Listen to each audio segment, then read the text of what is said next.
All right, guys, welcome back to the Indie Sooner. It's your boy JP. Now we're gonna wait for a couple more people to get in here. Um, Make sure y'all spread the word. Go ahead and comment in the comment section below. Let me see who's in here. This will be a little bit different. A lot of you guys are used to the JP and Trash Show on Wednesday nights. Same format, except obviously it's just me. I'll be conversing with you guys in the comments, and we have a couple of things to get through today. So I'll give me about 2, 3 more minutes, let a couple more people get in here, and then we'll get rolling. Hopefully, everybody's having a good Sunday. It's 3 o'clock on Sunday afternoon here in Indianapolis, 2 p.m. for most of you guys that are watching from Oklahoma, from the Central Time Zone. So, Luke, what's up, man? Good to see you in here, brother. Hey, don't forget to like, comment, and subscribe. Go ahead and share this on Twitter, on YouTube.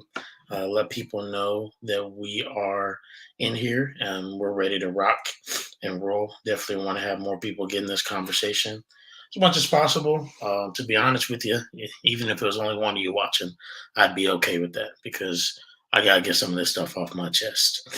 This is something God has blessed me with, an avenue God has blessed me with to use this. So we got a couple more people in here. Don't be afraid, guys, to comment in the chat. Give some of your thoughts as I'm giving my thoughts. We'll engage in that way. That being said, let's just go ahead and get into it.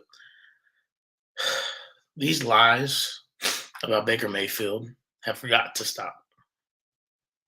They've just got to stop. I've seen too many Cleveland Browns fans kind of give revisionist history on what Baker has done for them and what he hasn't done for them. Now, let's just be truthful, okay? Here's what Baker has done, okay? They were 1-31 before he got there, right? As soon as he got there, they had 7 wins. Seven, okay? That was more than they had in the last 2 years combined. All you need to do is win 2 games, and people will say, well, the bar is low. Okay, I don't care if the bar is low. You didn't have somebody that was doing it, and he came and did his rookie year, broke the rookie touchdown passing record. Okay, next, right? He had a terrible season. Again, he threw 22 interceptions. It's fine. Okay, but he still threw for 21 touchdowns. He had who most people would consider one of the worst head coaches in college, or excuse me, in the NFL in that time, Freddie Kitchens. Like people were literally calling him one of the worst coaches in NFL history, just from terms of he wasn't being ready. A lot of people thought, a lot of Cleveland Browns fans thought that, hey, people are overreacting, but it turns out they weren't, and it was really that bad. On top of that, his offensive line was not that good that year. So you had the year you had. They still won, I believe, 6 to 7 games. How you doing, Brian? Good to see you, man. Good to see you. Um, and then we move on to 2020, right? Kevin Stefanski comes in. They bolster the defense a little bit more. They still have a good offensive line. They actually bring in a couple people to help shore up what was a rough offensive line last year. They still have pieces, but there's injuries and whatnot. He wins you 11 games. You go 11-5. Okay, you win. You make the playoffs for the first time in 18 years. You win a playoff game for the first time in almost 30 years, 26 to be exact. Right? And so then we get into last year where he played injured. And even still, he didn't have as bad of a season as Sam Darnold had at his hometown Carolina. Sam Darnold was, not playing through an injury. He was healthy when he was out there and threw for 9 touchdowns and 13 interceptions. Right, but everybody in Cleveland wants to jump off Baker's back because of 1 year, because of 2021, where he had a torn labrum, and you guys had a decent roster. You did not even decent. I'd say super good roster. Am I gonna say it was the best roster in the league? Nah. A lot of people wanted to say that on paper, but it didn't flush out that way. There were injuries, there were different stuff that happened. And so now you look at it, well, how it's flushing out is the Cleveland Browns fans, some of them, not all. There's some respectable ones that I've talked to, chatted with. I even had a live stream with one of them, JSS, my boy Jason Scott Shepard, right, a couple months ago. But most of the Cleveland fans I've interacted with on Twitter are just so ready to bash him, and it makes no sense to me, especially when you consider what they came from. Am I saying that Baker is Deshaun Watson? No, he's not. I don't think he's as talented as Deshaun. I'm sitting up here ready to say that, and that's okay. I get that if you felt like you had to upgrade, that's completely fine with me. I have no problem with that.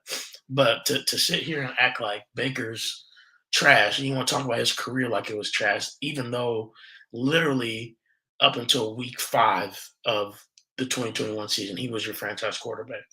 That's what y'all said. All right, 2020 was a revelation. It's amazing. Okay, first 2 weeks. Oh my gosh, he's playing 82% after the Chiefs game. Yeah, you didn't like the he threw the interception at the end, but now you have right. I mean, now you have a guy who threw for 321 yards against the Chiefs. They almost won in Week 1 at Arrowhead. Okay, even if you want to say he threw that interception, a lot of people will say, "Hey, his leg got clipped as he was throwing out of bounds." If you actually watch the game, should he have maybe just thrown it in the dirt? Sure, that's fine. That's absolutely fine. I get that. But most people, even the national pundits, are saying, "Man, he balled out. Cleveland's got their guy." Right? They still haven't signed him, but Cleveland's got their guy. Then he gets injured week 2, and here he goes. Right, all the way down. We're getting through week 5, week 6. Then he gets injured again in the Arizona Cardinals game, and that's when it really went downhill. And I think what it is Cleveland Browns fans, and you guys tell me what you think. I think Cleveland Browns fans are just pissed off at Baker for 2021. They are. They're pissed that he played through his injury. They're pissed that he was not up to par of what they thought he should have been, even though he was playing through his injury, and that they would have just rather him sat out. Now, I've always been a proponent. If he would have sitting out, if he would have sat out, people would have been on his neck anyway. Because again, they had a Super Bowl roster, right? Why is your franchise quarterback sitting out even though he could play through it theoretically, like he did? Why would he be sitting out? That would have been the question, right? That would have been the question. So for all these people that are sitting over here like, oh, like Baker's always been trashy, but you know what? He's been a little inconsistent. That's fine. But for you to act like y'all were not singing this man's praises in 2020 and even the beginning of 2021 is crazy. And to act like he was fully healthy in 2021 and all the decisions that were made and throws that were made were based off of a fully healthy QB was is just asinine in my opinion.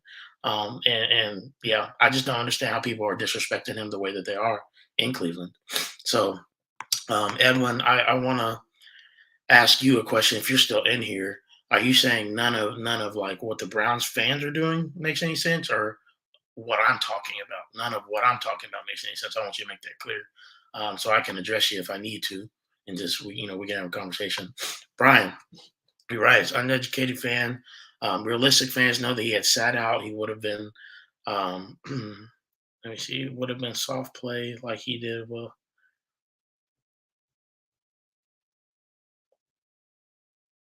yeah, it was a no-win situation. Yeah, absolutely, absolutely. Everyone says management. So you're saying none of the management made any sense of Baker, kind of when he was in specifically his injury. Is that what we're talking about? I just want to make sure we're on the same page before I continue on. For those of you who are just getting in here again, we're talking about Baker Mayfield, and we're just really addressing some of the lies that are being peddled by Cleveland Browns fans, and not just them. Some of it is national media too. This narrative that somehow Baker is not a better quarterback than Sam Darnold, um, even though Baker has 92 touchdowns to his 56. Right, and Baker, they'll say, "Oh, Baker had 56 interceptions in the last 4 years. He leads, and that's fine." But are we going to talk about how he had, 36 of those over the first 2 seasons? Right? Are we gonna talk about that? Or are we just gonna let that kind of slide? Because he had 36 his first 2 years, which, again, rookie year, really good. People didn't really hop on him for that, especially because he broke the rookie touchdown record. Then you get the second year, that was bad for sure. And then the third year, he cuts it down to, I believe, 8 interceptions. And then last year, he had 13. Now, if you take away the Packers game, which I know you can't take games away, but he threw 4 in that one. So really, he could have potentially had single digit interceptions for a second year. So even with how many interceptions he threw last year, injured, by the way, you're talking about 21 interceptions over 2 years, which is the average of about 10 and a half. Most people will take that right? Most people will take that average. If you have a quarterback that's throwing for over 20 touchdowns and 10 interceptions or under, that's about an average to slightly above average quarterback play, right? Which again, if you want to say, well, Baker's been average holistically throughout his career because of his up and downness or his inconsistency, that's fine. That does not bother me. I'm okay with saying that, and I understand saying that. But I'm not going to sit up here and have people talk about him like he's trash and like he's never done anything good for Cleveland, like he never did have any big moments, and like he's just somebody that can't play the position of football or the position of quarterback in football. I think people are just mad at him, and some Cleveland fans are just mad at him, don't like him, and because of that, they want to have revisionist history on what his actual performances were and his capability as a quarterback, rather than just saying, you know what, I really just didn't care for him. They'd rather make stuff up, right? They'd rather create crazy narratives about him, not only his character, but even him on the field. And I need somebody to make that make sense to me, right? Like I I was literally just on Twitter, and somebody said, I kid you not, I can't make this up. Somebody said that Baker's roster last year was better than any of the rosters Tom Brady won his Super Bowl rings with, or not even last year in 2020. And I was like, are we serious right now? You're saying the 2020 Browns were better than some of the Patriots teams that Tom had, or even the Buccaneers team that he had and just won with. The defense was ranked 25th in the entire NFL that year. 25th. And they still won a playoff game. But people don't want to give Baker his credit for that. They'll say, oh, like if you say anything about what Baker's done for Cleveland, they'll say, oh, well, it's not just him. It's not just the quarterback. And I was like, okay, let me see something. I put out a tweet earlier. It was a poll. I'm sure some of you saw it. I said, what's the most important position in the NFL? And you guys go ahead and tell me in the chat what you think the most important position in the NFL was, and I'll answer that in just a little bit. Brian says, should have split up. That's okay. Had Baker sat, people would say he's soft. That's a fact. Play hurt, he plays bad, and it's his fault. There's no win. Absolutely. You're absolutely right, Brian. There's no winning in this situation. Other than yards, he's pretty on par. Yeah, he is. People don't want to have that conversation, especially Drew Brees. He's especially on par with Drew Brees. People don't want to have that conversation, and they'll say, "Oh, you're saying Baker's going to be Drew Brees now?" Look, just go look at the first 4 years. And I'm saying he's going to be Drew Brees, but people, I even heard Marcellus Wiley say, "Oh, well, you know what a quarterback is in his first 4 years. Nobody, nobody's going to be able to change what they are after their first 4 years." Okay, Drew Brees did, but it's fine. No, excuse me, got a little gas going on. It's so crazy to me that in the early 2000s, as long as your last name was Manning or Brady, 20 touchdowns. That's a fact. That's a fact. And now with this offensive explosion we've had, people are not accepting that anymore. And here's the truth. Um, the offense that Baker is in is not going to allow for Patrick Mahomes type numbers. I'm interested to see if they actually change some stuff up for Deshaun Watson, because I mean, you look at Kirk Cousins, you look at Jimmy Garoppolo, you look at Ryan Tannehill, where Tennessee, San Francisco, Vikings, Browns, that's who runs this offense, right? This Shanahan offense that is heavy run, a lot of three tight end sets, play action, and it's good for the most part, but it's not super explosive as far as quarterback play goes. You're not going to have about like 35 plus touchdowns. You will have low interceptions, right? But you're probably not going to have 35 plus touchdowns, especially because a lot of these extra touchdowns are like a Patrick Mahomes or a not even Josh Allen, because he runs a lot of them in, but even Matthew Stafford had last year with the Rams. They came in the red zone. Like that's why you saw OBJ when he went out to LA last year. People were like, well, he had all these touchdowns. Why couldn't Baker do that in um, Cleveland with him? I'm like, well, because they have two of the best running backs in the NFL, and they do, and they have a great offensive line. So when you get inside the 10, what do you think they're doing? Are they going to pass it all the time? No, they're running it at least twice. And if they don't, people would be mad at them, because why are you putting the ball in? Again, not that you wouldn't trust Baker with it, but why are you doing that when you have a proven running game? You have a top three rushing offense. Why would you just pass the ball for the heck of it? as opposed to the Rams where they threw goal line phase all day. Baker could have done that with OBJ if they wanted to every time. They probably would have had a little bit more success in that way. But again, people don't kind of look into that when you're talking about it.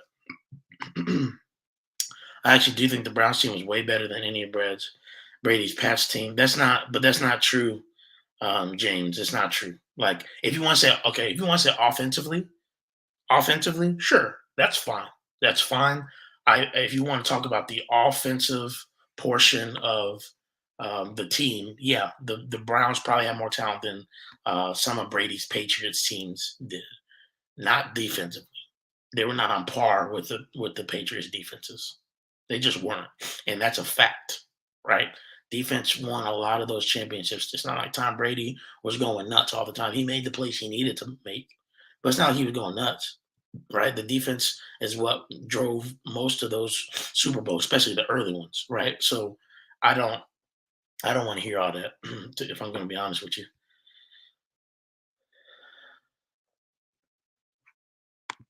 Okay.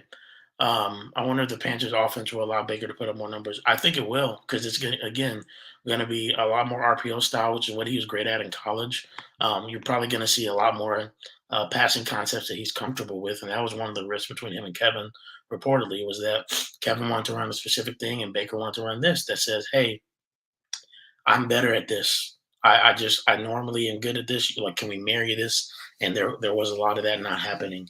Um, So to answer my question earlier, remember I asked, "What's the most important position for a team in the NFL?" You remember?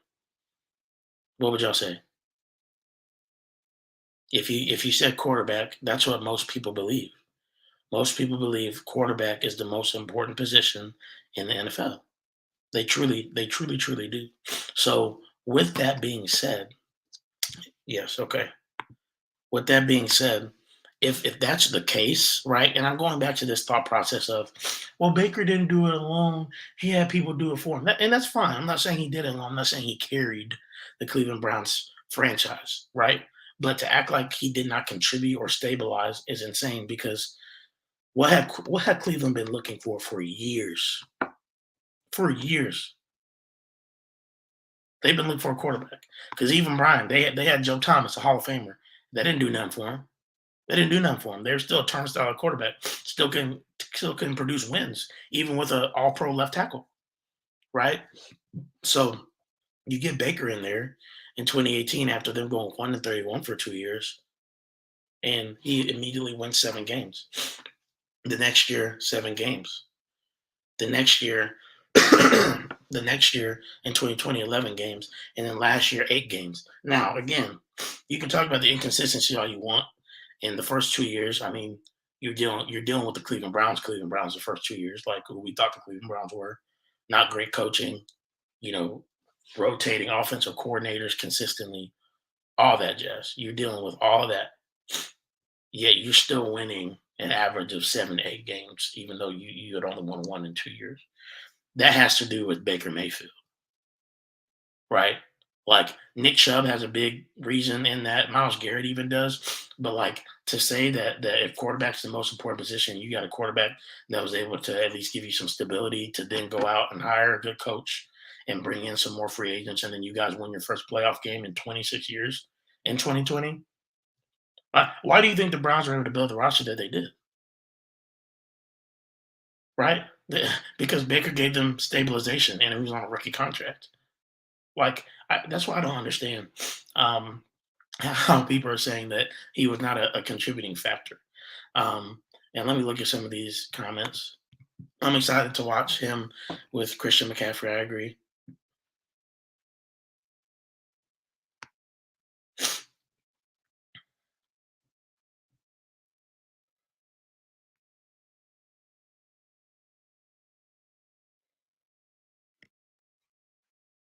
Okay, so the Browns had talent over the years, right? They had talent over the years. It just didn't materialize, right? Because why? They didn't have a stabilizing factor at quarterback. That's as simple as it gets.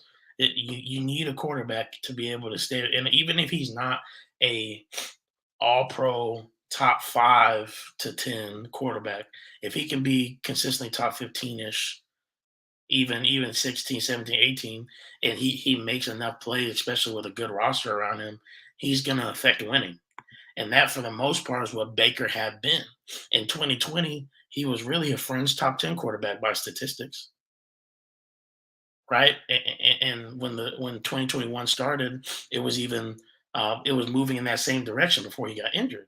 So that's why I don't understand. Yeah, a horrible quarterback kills a team. It just does. I mean, Carolina felt like, and again, I know their offensive line wasn't great last year. They felt like they had some pieces. Sam didn't give them much to work with last year. The Browns had talent, as Sean says, but it never gelled together, and that's absolutely right. I mean, last year you can talk about the roster all you want. This is another thing that frustrates me. We can talk about the roster all we want with the Browns, but it didn't materialize that way. Like, people just sit up here on these talk shows, and people sit up here on Twitter, excuse me, and they say, "Oh, well, look at the roster he had. He had Kareem Hunt and Nick Chubb and a top 5 offensive line and 2 Pro Bowl wide receivers." So, like, okay, well, Jarvis had been Pro Bowl a couple years, but he was hurt a lot. OBJ was hurt a lot, even before his ACL injury. He was hurt a lot. Um, Kareem Hunt in 2021 was hurt for, I think, 6 games. Him and Nick Chubb didn't play but like 4 or 5 games together the entire season. They weren't together most of the season. The tackles, like Jedrick Wills and Conklin, were turnstiles. They were hurt all year, literally since week one. Jedrick Wills hurt his ankle week one, wasn't the same. Conklin tore his tricep, I believe, in week 7, was gone out the building. Had to bring another one. Then you had the second one tears Achilles. Um, what was his name? It was Chris Hubbard. Yeah, or I think he was the one actually that tore his triceps, and Conklin hurt his elbow. So I need you guys to help me understand why people are so intent on not giving Baker his respect that he deserves for what he did in Cleveland.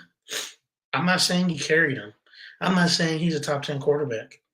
But if Cleveland fans are gonna sit up here and be so haughty and think that they, just happen to walk into where they are now and Baker had nothing to do with it, other players, the other players were just as important as he is. Okay, I mean, go find me um, any other excuse me, team around the league that has a good roster but needs a quarterback. I mean, the Saints, right? I mean, heck, that's a good quarterback, but the Cowboys roster is a Super Bowl roster every year, right? Why doesn't that get blamed? I want y'all to answer that question for me because I'm interested to find out. This is true too. There's plenty of times. I mean, for as much as the OBJ video came out, there's plenty of times where Baker would throw right to guys and hit their hands, and sometimes they were tipped and intercepted. If you want, people want to talk about, oh well, Baker was the velocity was too much. I'm just like, man, don't talk to me about that. Excuse me. Don't talk to me about that. So let's look at some of this stuff because I want to point out a couple things to y'all that of what I've been talking about with some of these people on Twitter.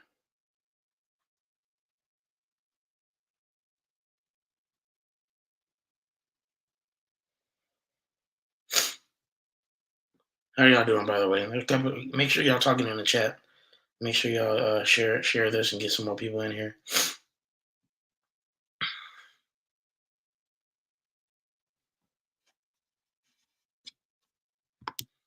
I agree with this. I mean, I think Baker's still learning. He's still growing, even in some of his touch throws, and some he probably have to get back to because he did throw a touch in college a lot.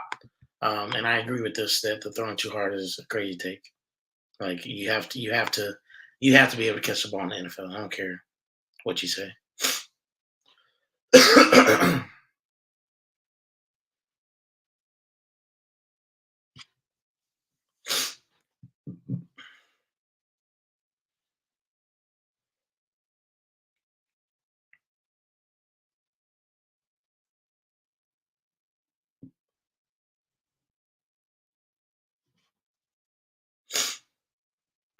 Okay, so one of these Panthers accounts that I follow, they've been amazing, and they've been just coming at these Cleveland Browns fans next. It says Browns fans talking greasy on their former quarterback name like he's not the best thing to happen to them in 20 years. It's true, and are some of these responses are absolutely nuts. I mean, this tweet kind of went off. Somebody said he's not. I would give that honor to Joe Thomas, then Garrett, then Chubb, then Ward, then JOK, then Baker. That being said, I hope he plays well for you guys. He's got talent, but needs to work in between his ears. Or needs work in between his ears. I mean, everybody needs to get better in between their ears, but I don't agree acting like he don't know how to read defenses. That's what people like to say. Um, here's something that somebody said that I think is interesting. I will go to the grave saying that Baker and the Browns had the right system under Freddie, but he was the worst possible coach because Nick Chubb had 1,500 yards rushing. OBJ and Landry are both 1,000-yard receivers. And again, people don't want to bring that up. They said that Baker wasted their careers, that Baker wasn't good for them, even though they both had 1,000 yards their first year with him. Freddie just didn't have a lot of route concepts that were smarter or that would produce checkdowns for Baker in that year, which is why on top of the bad offensive line, so many interceptions were thrown. But yes, Kitchen used RPO, which is what Baker was great at. Baker just he had and he did make some dumb throws. Then his second year, I mean, he's not gonna be perfect. You know what I mean? Like expecting quarterbacks to be perfect in their second year, especially under a coach like that, is kind of unrealistic. But um, so okay, here's what I was talking about earlier, and I got about 15 more minutes. And I got to roll. Somebody said one player doesn't make a team. He did well for us, but he wasn't the only reason we made a turnaround. Nobody said that, and that's the crazy part. Nobody said that Baker was the only reason that Cleveland made a turnaround. That's literally not what anybody has ever said. But he was a stabilizing force, and to say he wasn't is literally just it's asinine and it's revisionist history. It's like and I don't mean to get political here, but it's the same conversation of like um when people didn't understand what some people don't understand, people don't understand what like and I don't agree with the organization of Black Lives Matter, if I'm being honest. But with the terminology of Black Lives Matter, not that other people's lives don't matter, right? It's just that we're saying, hey, we want Black people's lives to matter just as much as everybody else's, and then people will come back with all lives matter. It's like nobody said that all lives didn't matter. That wasn't the conversation. Like so it's kind of the same process of like nobody said that other people didn't contribute. We're just saying that you need to recognize what Baker did contribute because he did contribute something. And for you to act like he didn't contribute something when you've had quarterbacks that have been just in and out every single year for the last 30 years is ridiculous. It doesn't make any sense. And the fact that you guys are treating him the way you're treating him now is, yeah. And I mean, this is absolutely true. They did create a media smokescreen. That's what they did. So now I think Baker is going to be good in Carolina. I do. He didn't go there to back up Sam Darnold. I don't care what anybody tells you. They did not trade for them him so that he'd go in there and be a backup. He's going to have to lose the job. And again, you're talking about a cat that has 56 touchdowns and 52 interceptions in Sam Darnold, and then Baker has 92 touchdowns and 56 interceptions. Everybody wants to throw out the interception stat with those two, but not the touchdown stat. They don't want to talk about how Baker has like almost twice as many touchdowns over his career than Sam Darnold does. I don't want to hear, oh, well, he's been on better teams than saying, yeah, the last 2 years. The last 2 years he has been. But you know what? The first two, that's not true. Not at all, especially not his rookie year. They went into the same situation. I mean, Baker's situation was just as bad, if not worse. We went to a team that was 1-31. The Cleveland Browns, the laughing stock of the NFL, the laughing stock of American sports. I mean, heck, at least the Jets have made two AFC championship games within the last decade, right? I mean, now we want to act like Baker just always had great rosters. and like he didn't break a rookie touchdown record with 27 touchdowns his first year. I need it to make sense. I need it to make sense. This is absolutely true, Brian. Since 2000, Browns started 30 different quarterbacks. Two, one, two, have been to the playoffs. The only one to get a win was Baker Mayfield. And it's not like he didn't do anything that game. Threw for like what 250 yards, three touchdowns. I mean, people just want to act like he was just there. It it it's crazy to me, y'all. And I, Baker has his best football ever. I truly believe that. He wasn't healthy last year. 2020, he looked like he was surging, so much so that, and this is, I said this to people. I don't know how many times. Everybody wants to act like Baker's trash. Okay, okay. If he's trash, how did so his rookie year he got voted top 50 by his peers. That's a peer reviewed list, the NFL Top 100, right? He got literally voted number 50. Then 2021 comes around, 2020, excuse me, 75. Or no, not even 75. He was 71st, 71. So twice he's been voted a top 75 player in the NFL by his peers. But now he's trash. Make it make sense, y'all. Make it make sense. Okay, and that's what I'm saying. Like people are talking like he's always been that. Like, oh, he's always since he came in the league. They used 56 interceptions, but they don't give context. They don't speak in each year. And again, I get it. There's inconsistency. 2019 was inconsistent. We can talk about Freddie Kitchens. Baker was still there. He still made mistakes. Last year there was inconsistency, and again, there's the injury as well. Did Baker make some mental mistakes? Sure, but last year really wasn't as bad. Besides the fact that they didn't make the playoffs with the roster that they have, which what everybody's really mad about, it wasn't as bad as people make it seem. Because I mean, for you to do that with a torn labrum, that's about as good as a season as Sam Darnold has ever had. And Baker did it with one arm, right? So I don't know. It's just crazy to me, guys. It's just crazy to me. So, man, do y'all have any thoughts or anything like that? I got about 5, 10 more minutes here before I gotta hop off. But that's all. That's kind of what I wanted to come on here and say, and was just talk about how disrespected Baker has been, and it doesn't. It makes no sense given where Cleveland's come from. It makes no sense. I'm trying to figure it out, guys. My boy Richard is absolutely right. It never makes sense. There is little to no analysis. It is all an exercising of years of disdain from the flag planting. Hey,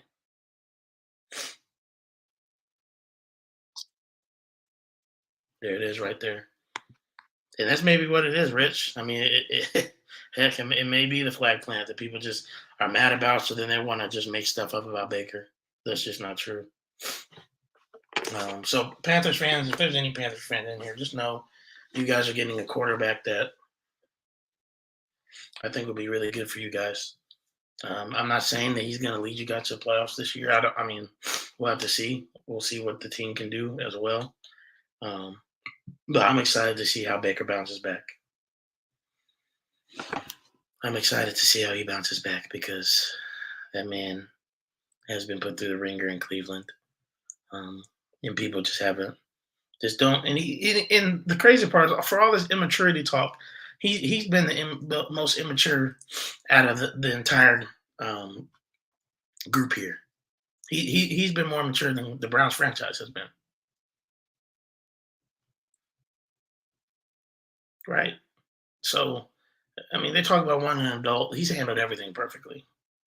If he has no capability of changing or being a good leader, then he wouldn't be handling this good. He'd be, oh, you're talking about me, you're doing this. I'm gonna come out and any opportunity he's had to do any of that, he just hasn't. He's taken the high road. So like, I just the narratives that people make up about him, and again, all while giving $230 million to a guy who had 24 lawsuits out on him. 22 at the time, then it was 24. Could be going up, maybe 26. I, you guys have to help me understand that. You're just gonna have to help me understand that because I don't get it. I don't get it at all. But yeah, if you guys have any other questions, feel free to ask them. Do a little Q&A time for this last 5 to 10 minutes. It could be about Baker, it could be about anything. But y'all just ask questions in the chat, and I'll put them up and answer them. Excuse me, man.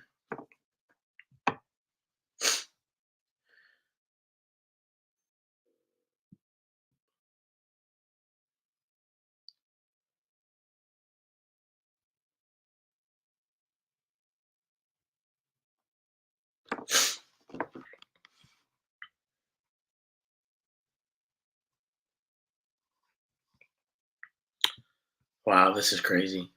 Since 2000, when Baker was drafted, or up to when Baker was drafted, so 2000, 2018, the Browns went 84 and 212. After Baker, when they got Baker, it was 24 and 23, 29 and 30, right? Technically, overall. But in anyways, like it, yeah, it's nuts to me. A quarter of the wins that they've ever had in this century. Like, yeah, that's going to be fun. Panthers Browns week 1 is going to be absolutely electric. Absolutely electric. I can't wait to see it. So, any other questions from you guys?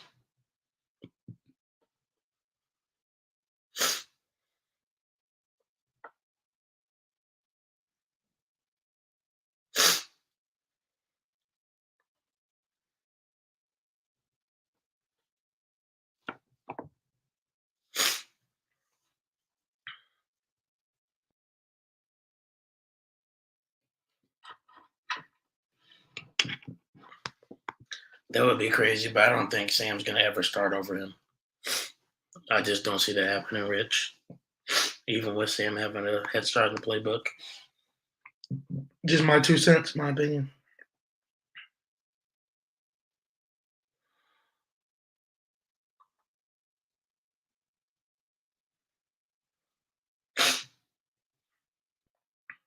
So, all right, I'll leave a couple more minutes for any questions that you guys have. Put them in the chat.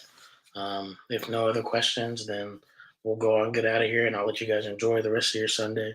But just wanted to come on here and address some of this stuff. I did because it's just crazy the amount of slander Baker takes from these Cleveland Browns fans. I really low key wish one would have gotten the chat. And I would have been able to go back and forth with them, but it's okay. Most of them scared to talk to me. So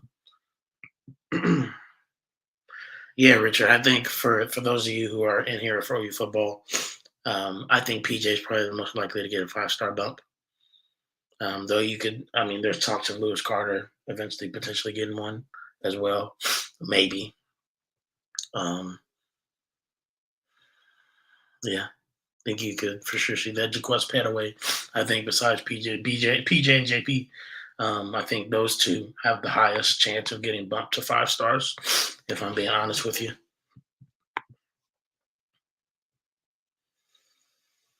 Um, hmm. I Good question, Brian. I think that Baker will finish.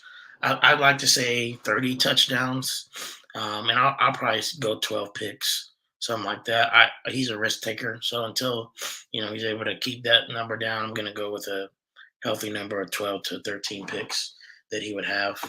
Probably, I think we could see a 4,000-yard season from him this year if everything goes the way it can, and I think that's best case scenario if everybody's healthy and the entire offense does well.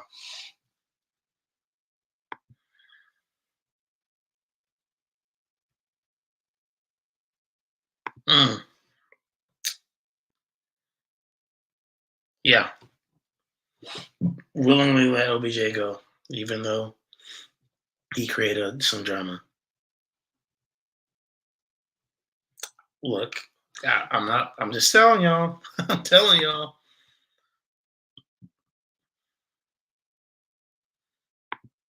You should definitely draft DJ Moore in fantasy. I would. I would definitely do that.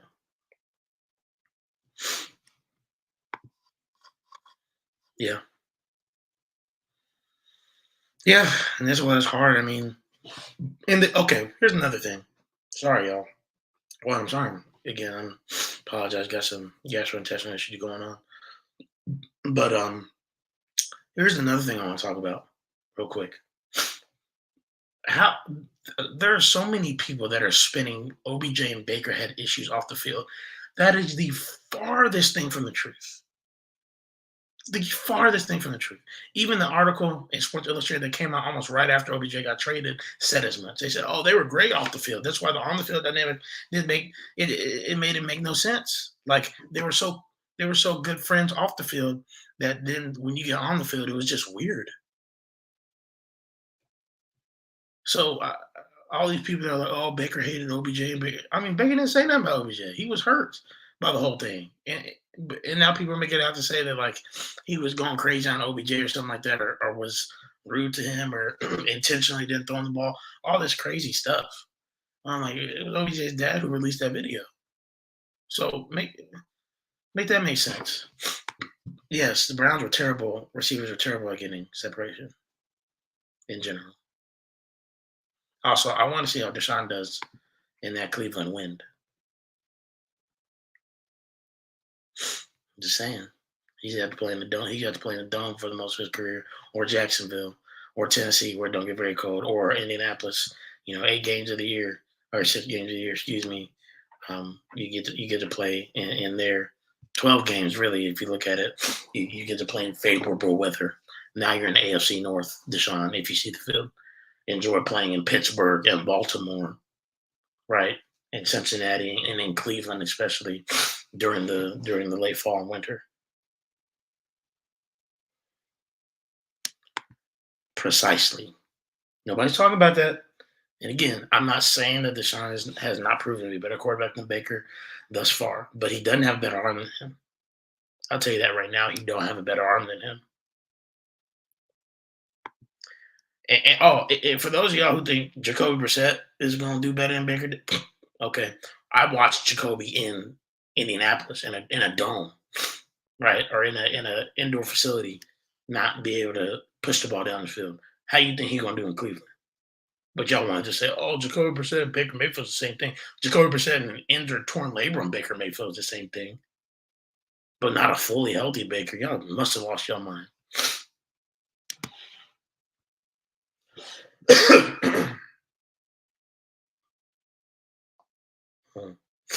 All right, y'all. Anything else before I head out? I appreciate y'all coming out.